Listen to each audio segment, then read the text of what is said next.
Yeah, okay, we'll just stay here. Okay, hi, I'm Dana Taylor. I'm the team leader of the TUI Syndicate, Year 2. There's our beautiful faces of all the amazing teachers that we have in our syndicate. There are 5 teachers in our Year 2. So I'm in room 10, which is still joined to basically all the Year 1s pod. We've got room 31, we've got Kelly Head, second photo. Her son came to Western Heights and is now at high school.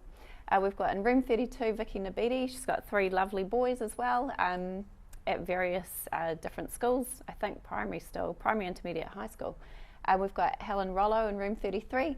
Her boy's grown now and is an adult, spread his wings, and Olivia Leaning in room 34, who's got a son and a daughter. So we're all mums as well, just like the Year 1 syndicate, and so we've got a lot of empathy and we've put heaps of work into your lovely children.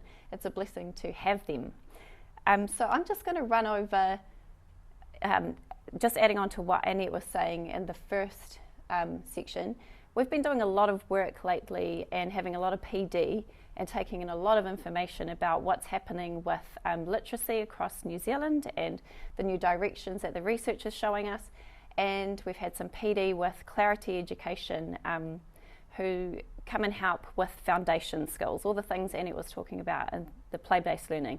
And they also are going to help us with just extra learning about phonological awareness. We've also gone to look at some other schools who are getting on board with the new Decodable text program. So we're quite interested in just giving your children extra tools in their toolkit to help them with their literacy learning. So the first thing that we need to think about when we're teaching your beautiful children is, do they have their phonological awareness? So that's things like Annette was saying, going for walks, like environmental sounds. Can they hear things that are happening around them?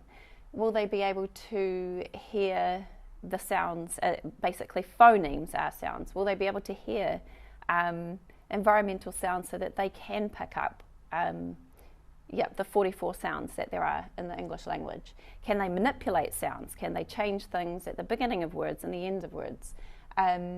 So all of those things we're working on, and we've got in the back of our mind to try and build for your children before they're even curriculum ready.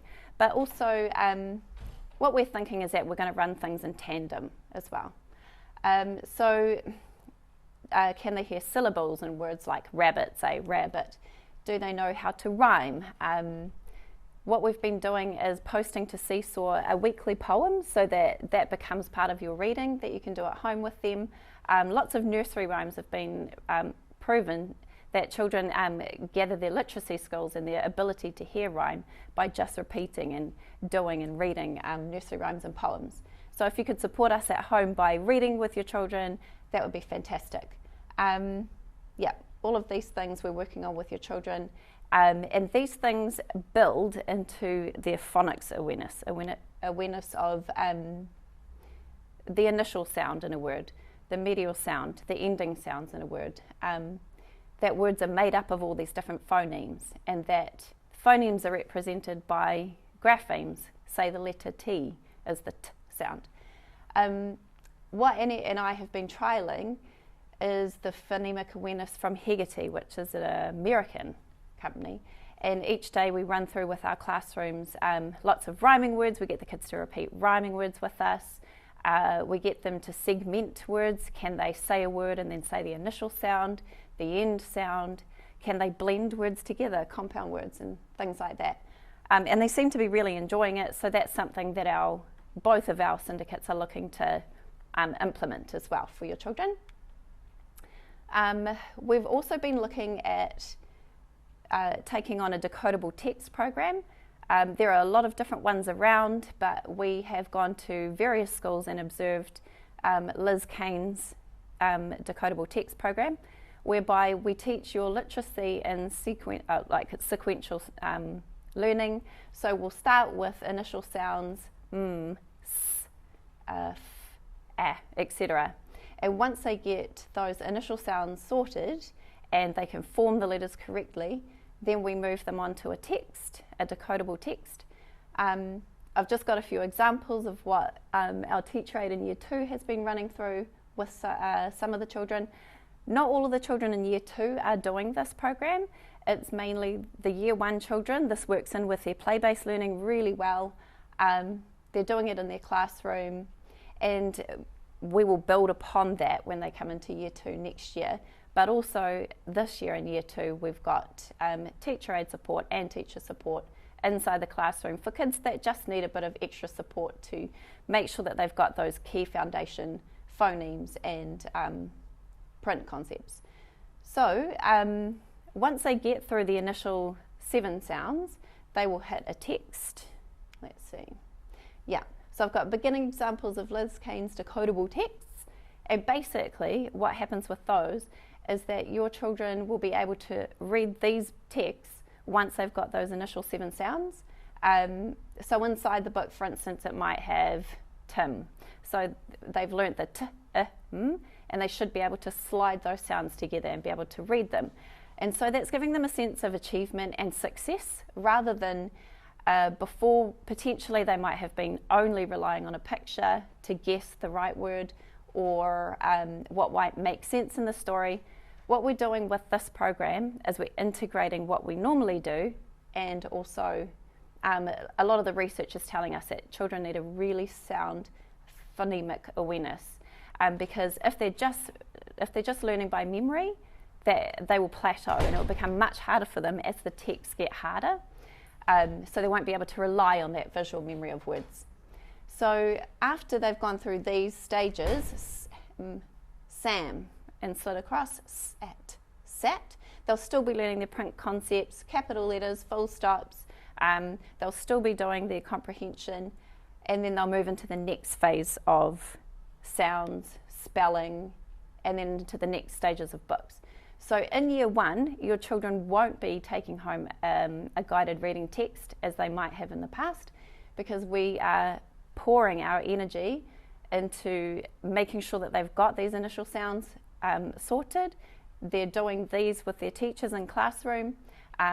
This encompasses writing, handwriting, so we can check on those foundation tripod grips and all of those skills that they need from the foundation curriculum.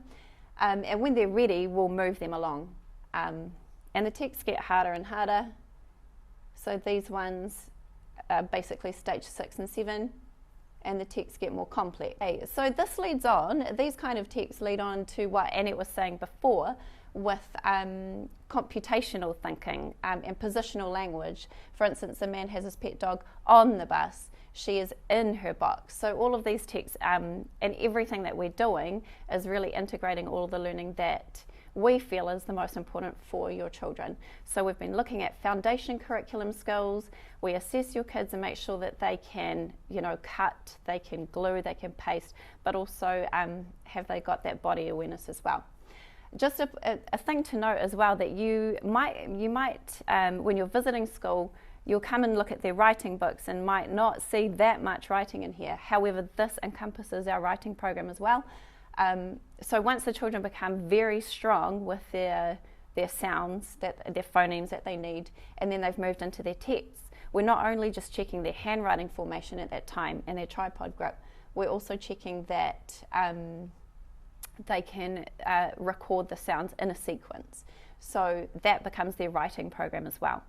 So you'll see children in year 1, this is happening across year 1 so that we can build that foundation. And then into year 2, those children that just still need an extra boost are getting this program as well. So they will move fairly quickly.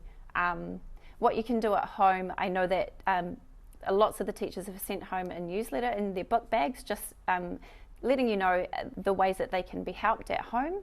So it doesn't have to be a guided book sent home by the teacher. Sometimes there might be. It might be a shared book that's been done by the entire class just to learn concepts of print. And it's okay if it's not levelled at exactly where your child is levelled at, because we do lots of thinking and lots of extra learning within that. You can go to the library and get a library book out. You can read them storybooks. It's all reading mileage. You can read the poem with them, or they can read it to you. There's lots of things that you can do at home to support your child, and we really appreciate all the things that you do, and we know that you're super busy. Yeah, and so in year one, you can, if you have any questions, come and ask your teacher, and the same with year two. Feel free to ask your teachers any questions. I know that you might have seen some Seesaw posts during the last lockdown.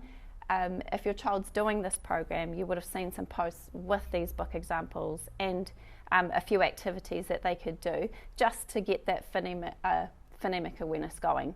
So just come and ask us any questions, and yeah, we're really here for your kids, and we want their success because that means the world to us.